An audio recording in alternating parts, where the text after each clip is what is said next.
Hello, everyone, and welcome to the Happiness Journey with Dr. Dan podcast, where every journey is worth living. My name is Dr. Dan, and I'm your host for today's episode. I'm a bilingual neuro-linguistic programming and cognitive behavior psychotherapist specializing in anger management issues, both court-appointed and private, marriage counseling using the Ep10 method, dissociative disorders, narcissistic personality disorders, depression, anxiety, dream analysis, and also provide life, business, and retirement coaching support. I provide individual one-on-one sessions in French or English, and also do group setting. If you need any assistance, reach out to DMV Therapy and Coaching Services at 301-325-1550, and our website can be found at lifecoachdanamzalak.com.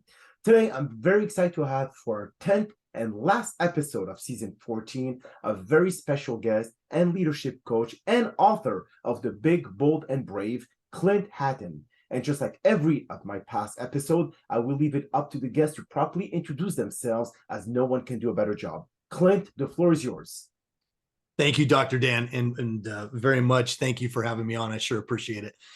So as you said, I'm an author and I am a leadership development coach, but more than that, for me, I always like to go to what I'm most passionate about. And that is, I'm a husband of almost 20 years, be 20 years married in April. And so that role and that relationship is just paramount to who I am and what I love. I have two sons. I've had three sons. One we're going to talk about here in a little bit, who did pass away. But I have two sons that are the love of my life as well. And those are huge priorities in my life. But what I love to do, and the reason I wrote the book, is I am all about helping people grow personally, helping them break mindsets that just hold them back. Partly because of my personal story that often includes people who have suffered a really major setback, loss of a loved one, or, there's so many other forms of loss, as you know, Dr. Dan. I mean, there's lots of people, especially if we're going to talk post-COVID, which hit 3 months after my son passed away. Oh, wow. So the world in the last couple of years suffered tremendous loss, both with loved ones, businesses, careers, freedoms. I mean, the list is really long, right? Yeah. So my passion and my tagline on my website is courageous humans, inspiring lives.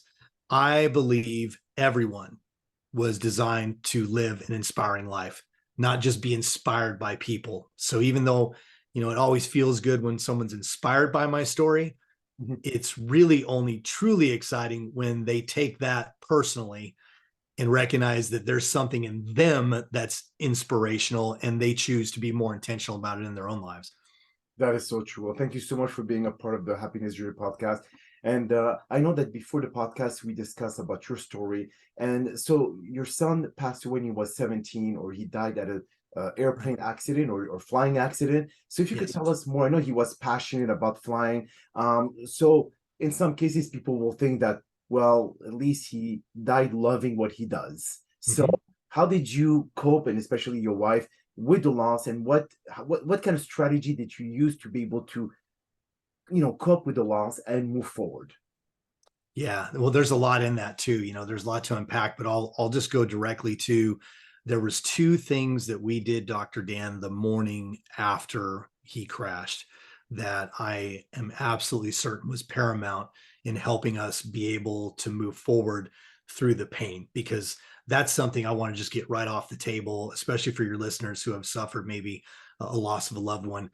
There is no strategy for eliminating the pain for the rest of your life from a loss like that. Your life has changed forever. It's never going to be the same.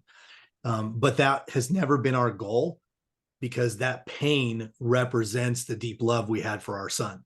Correct. That said, though, I've seen too many times in my past of, being a mentor, and I was a pastor for 17 years as well, of people that have been trapped in their pain and not able to move forward. And I say that very intentionally. I personally don't believe there's anything like moving on from another human being, but you do have a choice on whether or not you move forward with your life, right? And so what happened that morning is when I was able to sit down with my two younger sons, who at that time were 9 and 14. This was September 20. Well, he passed away on September 23rd, 2019. So this is the morning after. And after I gave them the news, and, the scene played out as you can imagine, it was a very ugly scene, lots of crying and screaming, and, we had to get through that. But once their emotions settled down just a little bit, I told them, okay, listen, here's how we're going to handle this. And there was two separate things. One is we have two choices. We can choose to allow the way he died, the tragedy of a tragic plane crash, the fact that, we're never going to see him again, the fact that we're not going to have him for birthdays and holidays, and not that we won't experience those things, but if we allow his death to become our identity, then we're going to be shadows of who we are created to be. But it doesn't have to be that way. We're going to choose life. And what that meant for us, and the way I explained it, was, and I just gave you a little bit about my son. He taught himself to play guitar. He became an amazing photographer. So even though aviation was his greatest passion and love, and he did get his license at 17, which is an amazing accomplishment, he was an adventurer, period. He just attacked life. He was living his dream. And so I told him, that's how we are going to honor him. We'll never be able to honor him by being trapped by his death, but we can honor him by living our own lives the way he did. And later on, we don't need to get into all that, but that's eventually where the tag Big Bold Brave came from. As I had said one day, he lived his life big, bold, brave, and it just kind of took. But and so that was part one. Part two was, and again, partly due to my experience of being a pastor and mentor to people over the years, I've seen, so many times the way people have attempted to grieve, and, it's a very hard thing and it's not easy to do. And I've seen marriages implode. I've seen families implode. And so I told them, here's how we're going to tackle that. We are going to do this together. We made a pact, and the pact is going to look like this. We are going to allow each other to feel whatever we need to feel at any given time. And it doesn't matter what that is. If you're angry and pissed off, and, in our family, we very much limit. I'm not going to say we never use foul language, but it's very limited. We just feel like there's a better way to talk, right? But I just even told them, I said, if you're just angry and you even need to cuss, you need to know there's not going to be a penalty for that. You need to express what you're feeling. If it's crying, you're going to need to cry. And I set the tone for that, because the rule wasn't just for my boys or even for my wife. It was for me, and there's been many times that's played out over the last 3.5 years where I've cried openly in front of them. Not always sad tears, sometimes it's joyful moments that we had and we're remembering them. And, you just you tear up a little bit because it's just such a special memory, but we played that out openly, and we have continued to do that from day one, and not perfectly, Dr. Dan. I think that's important too, but we set those things in motion. And the way I like to explain it is, we always had that to calibrate back to if we weren't staying true to that pact and to those values. So if one of us went a week or two and didn't, talk openly about it, we would challenge each other on that in a obviously a tender way. We asked what I called courageous questions. How are you doing today? So that was really the foundation of how we started our grieving process. Now, do you feel that your kids, because obviously they were younger, they don't understand the pain as much as you will do as a parent? Because no parents Correct. want to bury their kids. That's kind of like against what we feel, the connection that we have with our offspring, etc. But do you feel that your kids were able to heal much faster because they were more resilient and more accepting of the situation versus you and your spouse? I think the way I would answer that question is, we're still healing. Okay. So it's not like, I wouldn't say we've completed the healing process yet. But what I would say in that is, they've been able to keep moving forward because of those foundational things. And as at those ages, even the grieving process itself is going to kick back in and change at different times because of their maturing. They're getting older. They're thinking about the situation differently. They're thinking about the relationship that they no longer have. And we needed to be very sensitive with each other in this process as well, because, again, not all of us go about it the same way. And I'll give you a really quick, simple example for your listeners. Is my youngest was 9 when this happened. And the first couple of years or so, the way he would grieve and process a memory of his older brother, who was considerably older, was he would bring him into the here and now. meaning really simple things like we're out at our favorite pizza joint. Hey, Gabriel would have loved this pizza. Or we're, watching a movie or something. Gabriel would have really loved this movie. Now, in that first few months of him doing that, my middle son, who was only 3 years Apart. younger than Gabriel, and they had more of a buddy friendship, he would get angry because for him, with him, it happened at the dinner table because we have a habit of we eat at the dinner table as a family most nights. There's exceptions, but most Of nights. course. And so, it would often happen while we're sitting there at the table. And he would get a little mad and kind of bark at Liam. And their names are Joel and Liam. Joel would bark at Liam, and we would just have to gently say, time out, slow your roll. You need to understand this is his process. Whereas Joel, we would have to be more intentional with periodically checking up on him, whether he looked jovial or not, right? Because there's certain days when you can obviously Oh, yeah. see with your loved ones, they're carrying grief, and it's a kind of a no-brainer. How are you doing? I can tell you're struggling. But there's other days where, you can't make that assumption just because they're acting jovial and they seem like they're happy-go-lucky that everything's good. And so that's another habit that we've had of just asking one another at different times, hey, how are you doing with Gabriel? Yes. And sometimes, it's like, I'm good. I'm good, and then other days it's that jovial attitude disappeared instantly. And then that pain they were feeling has had to come out. So you basically learn to never assume how they feel. Right. Like come with conclusion to say, okay, well, he feel this way. That means it's because of this or that. But you feel that your son Joel, that's the second one, right? Correct. Um, Correct. when he barked at the youngest, you feel it's because no, you don't know him the way I do, or you Hmm. feel you didn't experience the world with him the way I did because we're closer in age. So do you think he barked because the younger son didn't know him as much as Joel? Oh, I think that's a part of it for sure. Yeah, I think there's that part of it.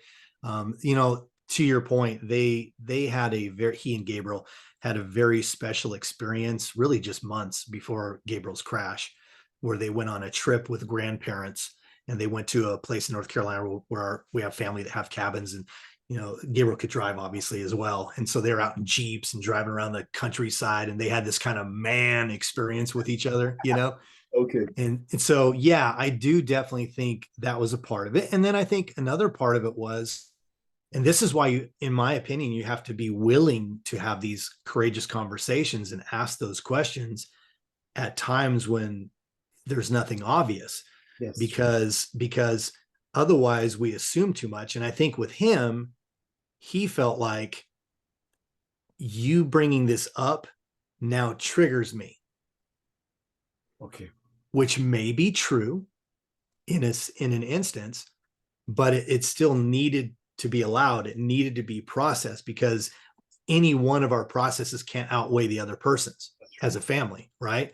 And so that was something that we just had to work through. And again, this wasn't a perfect process, but after a couple of months, he got much better at it. And he began to realize that that was just Liam's way. I see. Whereas, he had to kind of learn to be a little more open with his feelings. And that came with a lot of conversations. Now, do you feel that now the two brothers are closer because of what happened with Gabriel, or do you feel that because of how they experienced their life with their older brother made them a bit distant from each other? Yeah, that's a fantastic. I really believe it has drawn them much closer. Okay. And that hasn't been easy, because when this started, again, they were 9 and 14. So obviously their age gap is always going to be what it is. But certainly as you get older, Joel's 18 now, Liam's 13. Well, there's not quite as much of a mental gap now as there was at that time. Right. And even Liam's emotional development is far and above what it was at 9. So I do think a little bit of time is involved in that as well. But Joel, there's actually something that happened the very first full night. So when we had this conversation about how we were going to work this out that morning, that evening, we put our kids to bed. Even my 18-year-olds still do it. We put them to bed and we pray over them. That's just what we do. And so I went to go pray with him, and the first thing out of his mouth, Dr. Dan, because I knew it, but I wasn't prepared to bring it up to him yet. Yeah. And he literally looked up to me, and before I could even say anything, he goes, "Dad, I'm the oldest brother now. I've got to be that for Liam." And so even though he didn't execute that perfectly, and like I said, there was frustrations Hey, that he no one had. does, yeah. Yeah. But he did have this immediate awareness that everything had been kind of flipped upside down, and so now he was no longer the middle brother, he was the older brother, and that he was going to need to treat Liam differently. And it took time, but they have come a long way, and their relationship today, again, to your question, is they are much more intimate. um, it's still different, it's still a different relationship than Joel had with Gabriel, but they really get along well. I think they honor each other for their differences. And even the other night, and there's been a few occasions where the 18-year-old Joel has offered to take his 13-year-old brother to go somewhere and go do something. And I don't know how it works in families that you're mostly aware, but for me, that's like the first sign of, okay, things are going pretty good right there. If he's willing to go, Dynamic yeah. change in a very good way. But do you feel that because of the pandemic, being smack right in the middle of all this, it created even more isolation because the two kids were not able to interact with the outside world, since Mm. they're actually doing everything online? Do you think that impacted the healing process? Yeah, COVID in and of itself is kind of an interesting topic with this whole thing, right? And for us, again, it happened 3 months after we lost Gabriel. So we were going through both at the same time. I really think on many levels, it ended up being an advantage to some degree. And the reason why I say that is just simply when this whole thing happened, there's a lot of storylines here that we won't have time to get into today, of just different things that happen within that first 24 hours, 48 hours, the first week, and our interactions with other people, and even our roles in people's lives, and how that played into, how we handled the initial stages and loving on people who were also hurt, Yes. by his loss and all that stuff.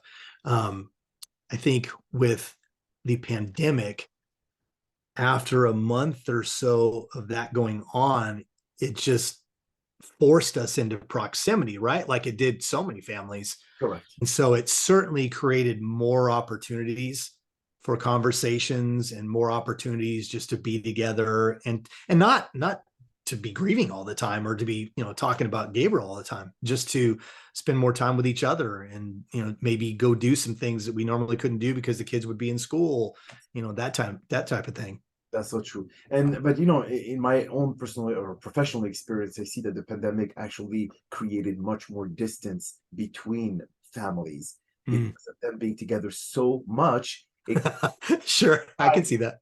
Yeah. between couples, that is, and more frustration because sometimes when you go to work, you're out of the house the whole day. You come at 5 or 6 o'clock, then you have 2 or 3 hours with the kids, maybe a couple hours with the spouse, and then you go back to bed and you repeat the cycle again. So you don't really have the time to really get to know each other at a very Right. level. But when you're stuck 24/7, this is where all the insults comes out, all the Absolutely. not addressed in the past actually resurfaces. And that in itself create this is why now we see so many more divorce happening, because Yeah. now finally they can get out, the courts are opened, and so much more is happening. So they have the luxury to be able to go and decide that this is not a relationship to move forward. And you're right, because in Yeah. some cases I dealt with grievance and bereavement with some families where they lost someone, and they realized that this individual, either kid or whatever, was the glue of the family. And now Sure. that I the can glue see that. is gone, what keeps them together?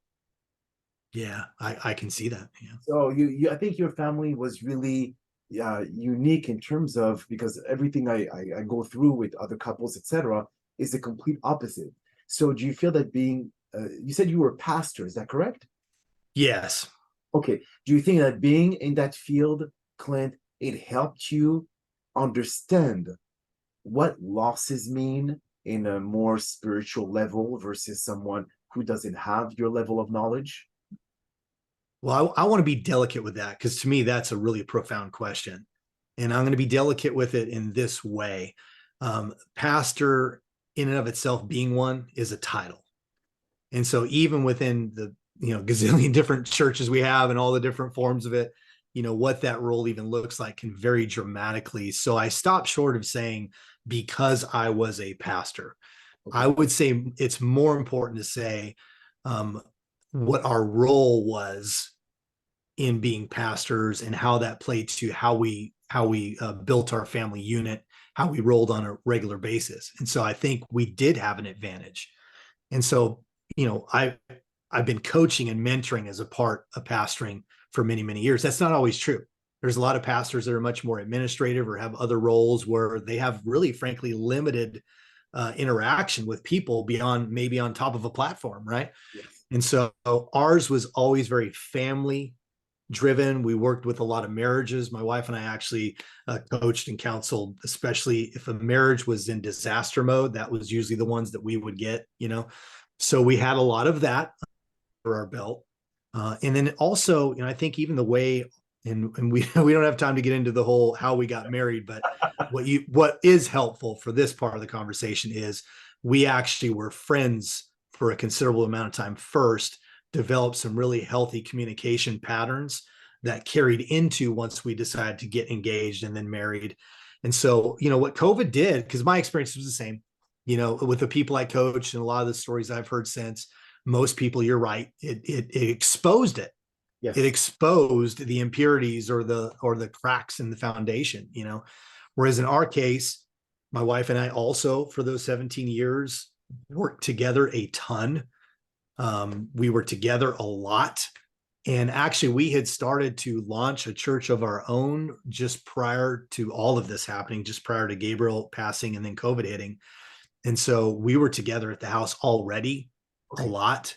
So, that certainly is an advantage. Now, there is such a thing as too much, every now and then. As a matter of fact, I think it's a healthy thing to do. We did something, I'm just reminded, we did something during that first year and a half or so, 2 years, that we had never done before, partly because we were in such close proximity with each other. And that is, we both went on separate trips for 3 days to different places completely alone. Okay. Which we had always traveled together, Yes. And so there were some things that we did to create some distance, if you will, to make sure we didn't drive each other totally crazy. But I do think, just our background in the sense that we've always been very family oriented, very intentional about the way we communicate our relationship and growing in that certainly play to our favor. And now when it comes to coaching your clients and coaching the as a leadership development coach, what are the type of cases that you deal with? Is it like also grievance that you specialize in, or is it something that is completely out of what you've experienced personally?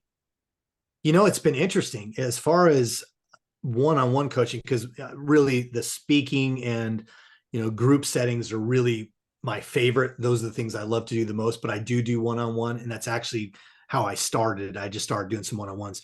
I was a little surprised, I really haven't had any clients who have had that kind of a tragedy, thank goodness, but didn't have that kind of a tragedy. It's been pretty much a mixed bag. Now, that said, I've certainly had a lot of opportunities in unofficial capacities, not clients that are paying me. One quick example is there was actually, and this isn't time intensive. We haven't, met with them on a regular basis or anything like that, but there was 2 families of people that we had actually known for many years. They just happened to be missionaries in Turkey that were here in Dallas for a weekend shortly after Gabriel passed away, visiting, and we ended up having lunch with them. They had 3 kids. And then another family we actually had met through an organization we were part of virtually that had family nearby that came and visited us while they were here. They were actually from Africa. And both of those families, about 6 months after we had shared with them our loss and how we were coping, both lost teenagers to tragedies. Oh, wow. Very strange, very weird. And so, I've certainly had opportunities to try and I think what you discover, I think in what you, well, with what you do, you're like further next level, next level, next level compared to most people coming to see you. In my case, when it comes to grieving, I only had to be a few steps ahead to be of a little bit of help, you know, just enough ahead to be able to give them something that could help them breathe a little bit better today, that kind of thing. So But we've had, go ahead. for our listeners who actually are going through this kind of grievance that you've experienced yourself, Clint, what would be the top 5 strategies that you could give them for them to have to take something out of this podcast and to be able to learn something that they could at least put into action immediately? And I know every case by case is different. I completely agree. But overall, I mean, a loss is a loss. I mean, if you look at COVID, even if your grandmother is 90 years old and you lose her because of COVID, or a daughter that's 17 and you lose her, the pain is still the same. So, Yeah. regardless of that, yeah, you may come up with ways of saying or justifying, okay, well, she was older, she had underlying problems and all that. She lived a long life. While 17, they don't live a long life. So, the impact is much greater. But overall, the loss is a loss. So, what would you tell to our listeners before we conclude this podcast when it comes to some coping mechanism? Okay, full candor here. You gave me 5, so I immediately started writing a little note to myself. So because I'm very literal, so Yes. I do have 5. So we're gonna do it. We're gonna make it happen. For me, the very first one is what I already described. You have to feel your pain. I think even people aren't in your industry that understand it from a clinical standpoint. There's enough data out there that even Joe Q Public understands that it is not healthy to suppress emotions. I think we all know that for the most part. But feeling your pain, I think a second part that goes along with that is not isolating yourself. So involving others in how you process that pain. Now, for us, it was primarily our family. Yes. For someone else, it could be a therapist. For someone else, it could be their pastor to some level if they have that kind of an expertise. For someone else, it could be some really dear friends. So, who that is can look differently, but I do believe it's critically important that you don't try to do that all alone. You will have times when you need alone time, but you need to incorporate others. I think a third thing that is incredibly helpful, and these aren't necessarily in order, by the way, is giving your pain a purpose. Telling your pain where to go. I like to say it this way. I told myself the story of where my pain was going to go rather than it telling me. And for me, it could look different for so many people. For me, it ended up eventually becoming Big Bold Brave, my personal development company, and then eventually Big Bold Brave, the book. And then the way I help people, it's a way for me that I carry him forward with me and fulfill what I'm called to do, because he wasn't gifted in that. He'd care less about speaking and stuff that I do. But it allowed me to tell my pain, here's where we're going to go with it. We're going to do something really productive, and I'm going to bring my son along with it. So that's, I think, 3. I do think finding a way to celebrate that loss, I think, can be very healthy. It certainly was for us. Now, I'm talking about specifically losing a child, which is a whole other animal. There may be another way for someone to celebrate a different kind of loss, like a divorce or whatever. Yes, But I think, when we had our, what we called the celebration of life service for him, which was a week after his death, it was exactly like it sounds. That's not just a play on words for us. We created literally like this gallery of different things about his life. We put up some of his photographs and his old boots that were beat to tar, and his aviation stuff, and we celebrated his life fully. Did we shed some tears? Absolutely. But it was really a celebration of that life and what it meant to us, right?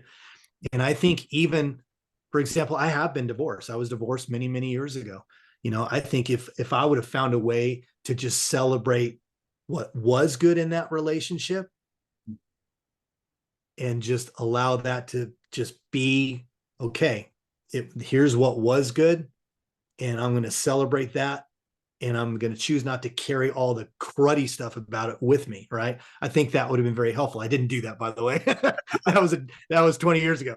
Yeah. But anyway, celebrate. And then the last thing for me, I wrote down the word dream as you were talking, but what I mean by that is you still, in my opinion, have to live your life.